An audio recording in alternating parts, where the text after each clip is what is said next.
Cam copied me. I set the trend now. Let's be clear on this.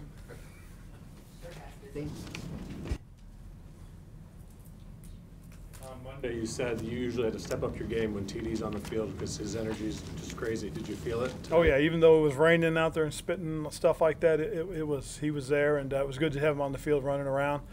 And he brought some energy, and that's what we expect, and that's what we typically get out of TD. You mentioned Monday you were going full pads. Did y'all back off? Yeah, we did, because if it started to rain, I didn't want him to get all weighed down. You know, it was a tough week last week. You know, we practiced 4 times last week.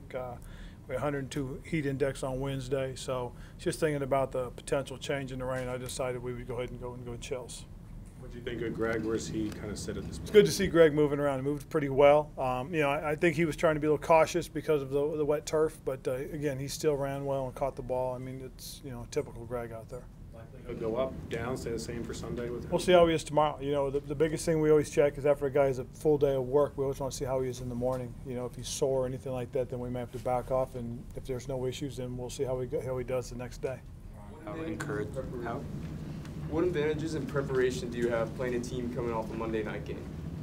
Just the fact that they've had one less day to relax. That's about it. You know, we got a chance to. I know I did. I got a chance to watch part of the game at home. You know, write some notes down, stuff like that. But for the most part, you know, as far as the coaches are concerned, you know, the tough part on their coaches is they get home late and then they've got to hurry up and hustle and work on Tuesday. But it really doesn't affect, you know, in terms of preparation, because all the work gets done. It's just a matter of the players, you know, getting their rest and getting back on track. How encouraging is it for you to see Ryan as a full participant today? It was good. I mean, you know, he again, he had a little something in the game, but he came out of it. You know, as I found out Monday after I talked to you guys, when I talked to RV, and he told me he felt pretty strong that he'll participate on Wednesday, which he did, and that was good to see. Is there anything you can add to the 2 non-injury guys? Those are family-related illnesses. Okay, so just, you know, let those players talk about it if they want to tomorrow. Mario was saying it's kind of getting frustrated with the quarterback, so the other team getting rid of the ball so quickly. Yep. Is there anything you guys can do, or is it just stay patient? No, we just stay patient, do your job. I mean, again, just be physical, and you know, things will happen. And again, I think, you know, a big part of it, obviously, is the way people want to approach the game. I think another thing too that's a little bit of a phenomenon, I think people ought to take a look at, is just how does the RPO affect it as well. I mean, that's, you know, that's all part of it. Does it allow you to do anything else defensively, knowing that you're probably not going to get there quickly? Does it allow anything else to happen on the next level, or? Well, you just hope you get in the throwing lanes. David Tepper was pretty adamant that the team needed a new practice facility, and coming off back-to-back weeks of, you know, like you said, the really hot week and now all the rain, what I guess maybe disadvantage do you guys have, not maybe losing some practice time or not being able to do everything you want to do? Well, probably the biggest thing, you know, when you can't practice, you know, in ideal conditions, you know, it does change the way things happen. I mean, last week the concern was coming off of Wednesday's practice was how many guys had to get IVs after practice. That's always something you're always concerned about. You know, today it's about getting traction when you're running and cutting and timing in terms of throwing the football. You know, but we haven't had one here since I've been here, and it's always kind of been something that we've just gone through and dealt with. I mean, you know, it does us no good to complain about it, you know, while we're out there. So we might as well have a good time and practice hard and get something out of it. How soon do you think you'll have one? Well, I don't know. You know, that's up to Mr. Tepper and Tom Glick. Did you, just to be clear, the guys did have to get IVs, or you were concerned that they would? Last week, you get concerned. I mean, it gets out there as hot as it was 102 degrees heat index, and guys are going to get IVs. I mean, that's just the way it is when you practice out in that type of weather. Ron, for as well as Cam has played this year, now getting Curtis back and potentially getting Greg back this week, how many more levels do you think this offense can take it to? We'll see. I mean, you know, I don't want to put any limits on it or any numbers on it, but I do know that, you know, we saw a bit of what, you know, Coach Turner's creativity is about, what it's about using certain players and how he uses those players. And so I just think people got to understand that, you know, he's going to try and create the matchups and use the players to the best of their abilities. Going back to Greg, he's a guy obviously used to making an impact on the field. How have you seen him transition to try to make one off the field?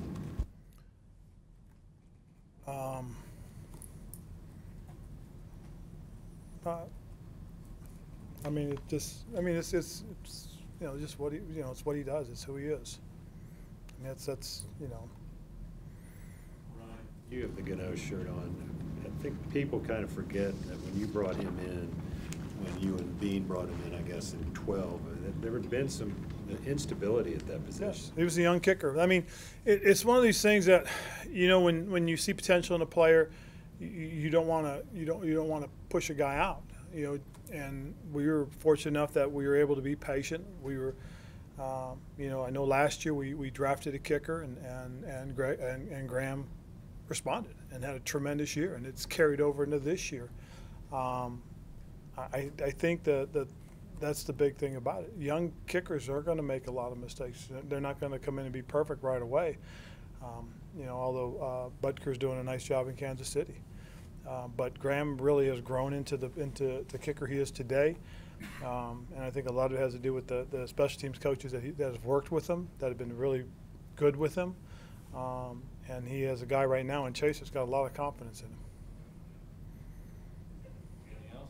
Josh Norman, on the other side, seeing what he can do in Carolina colors. What is his skill set such that he's a guy that now, as he's gotten older and maybe, you know, seen a little bit more, is he a different kind of player? Is he the same kind of player? Cam called him fearless. That he's He is fearless. I mean, that's the way Josh plays. And you know, I know for us, he fit the bill. He did the things that we wanted to do. We used him specifically in certain situations, and he came through for us. And you know, they used him, you know, accordingly to what they want to do on defense. What you got now, though, with James and Dante on the other side, you feel like you guys have finally moved on and people forget talking about that? Well, you know, it's tough to move on from a guy that was a big part of what we did. And quite honestly, you know, in 2015, he was great for us. And but we are very fortunate. We do have two good young corners that are growing and developing each day, each game. And again, just kind of look forward to watching our guys continue to grow. Do the expectations rise for rookies like Dante with their performance so far, or are you keeping the same? I think they maintain them. They stay the same.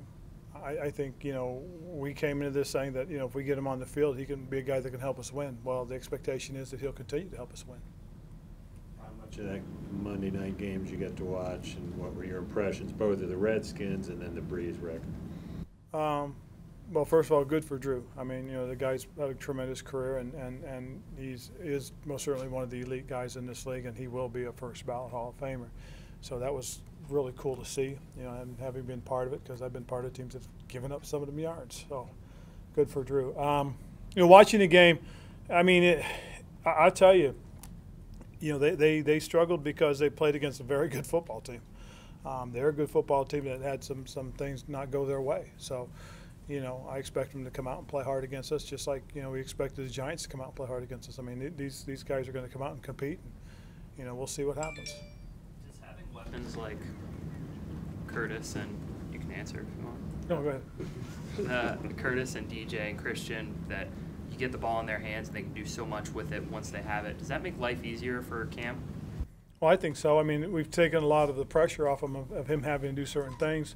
But again, when you do put the weapons out there, it does limit what he has to do, especially if they're having good days. I mean, you know, a couple weeks ago or 3 weeks ago, to be exact, you know, Christian had a tremendous day and really took a lot of pressure off of Cam.